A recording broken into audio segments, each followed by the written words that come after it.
Should the theory of intelligent design be taught along with the theory of evolution? Absolutely. And that was Republican School Superintendent Diane Douglas at a candidate forum late last year. She agreed the so-called theory of intelligent design, a rebranding of creationism, should be taught in Arizona science classes alongside evolution. The superintendent of public instruction can have a lot of influence over curriculum, and last month Diane Douglas appointed a biology instructor who believes scientific evidence exists to back up the biblical story of creation to review Arizona's science standards. Douglas had already tinkered with those draft standards.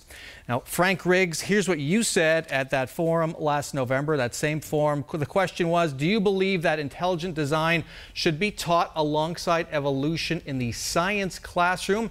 Frank Riggs, you responded, absolutely no question about it. Why should intelligent design be taught alongside evolution? I misspoke, Bram. I really fumbled that because, and you and I have had some pretty pointed exchanges, I think, on Twitter about this, where I attempted to explain that was the first and only time we were asked that question. And what I thought I heard was, should the theory of creationism, since our founding documents and principles are based on our founding fathers' belief in a creator as the endower of our unalienable human rights, should that also be taught? But I just want to stipulate today for our viewers, evolution is settled science and should be taught in science. But in history and government for older students, we need to introduce them to the great religions of the world, which have been the catalyst for and the source of much history since the beginning of recorded history. And we have to make sure that they know that our founding fathers and framers, again, believed in a creator as they explicitly stated in the Declaration of Independence and as they codified in the Constitution and Bill of Rights.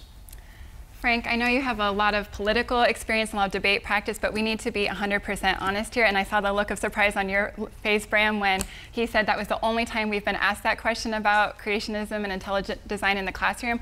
I have stayed steady with my position that we need to only have research-based, evidence-based science in our class curriculum. If we want to have the best innovators and best scientists graduating from our high schools, they absolutely must be taught evolution, and it is not the role of the state superintendent to go through and make those edits unilaterally. We have committees in place with experts and teachers helping with those. But political experience is a good thing for political office, but do you believe that our students should learn about a creator, as the founding fathers stated, Kathy? I strongly believe in separation of church and state because there are many other religions that are practiced. So you don't want them to learn about the Declaration of Independence and the Constitution? I'd like to go back to my original question because it is correct that that wasn't the only time you've been asked that question.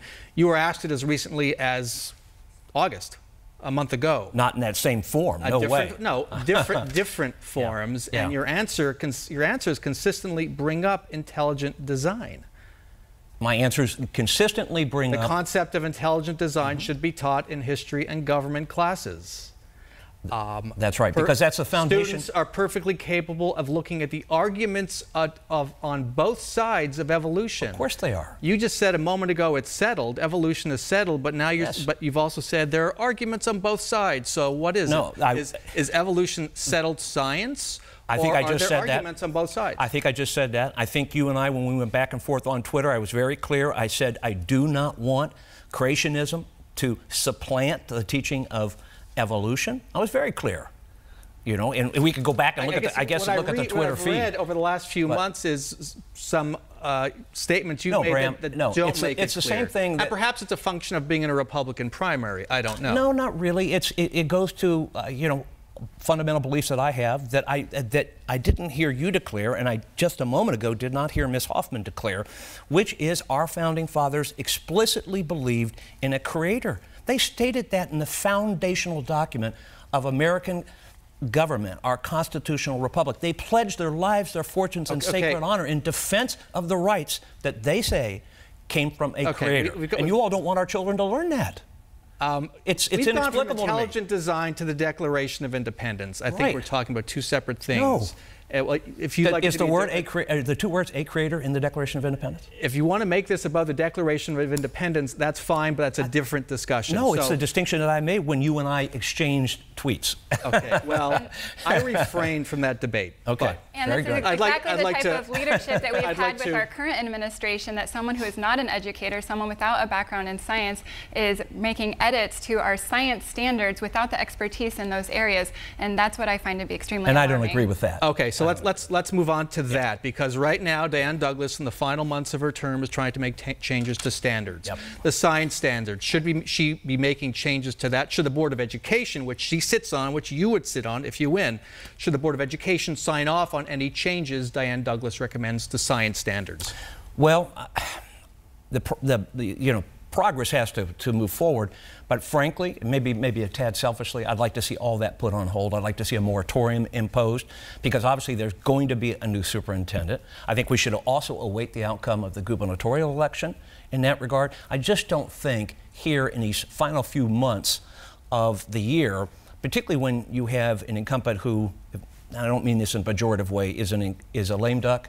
I just don't think that's the right time to move forward with the standards, because I don't see you getting the public buy-in and getting the trust that's essential from educators in the field to ultimately be able to implement those standards. Kathy Hoffman, please. I would say a resound no, that she should not be passing these types of standards. And if we elect Frank Riggs, we are going to see more of the same for the next 4 years. He has clearly made his case that he is in support of having these types of creationism, types of curriculum in our public schools, and there's not a place for the creationism curriculum. And we absolutely need to make sure that our science standards are written and developed by experts. I'm making the case for civics. That's what I'm making the case for. Okay. When we come back, a no vote on Prop 305 in November wouldn't halt Arizona's voucher expansion.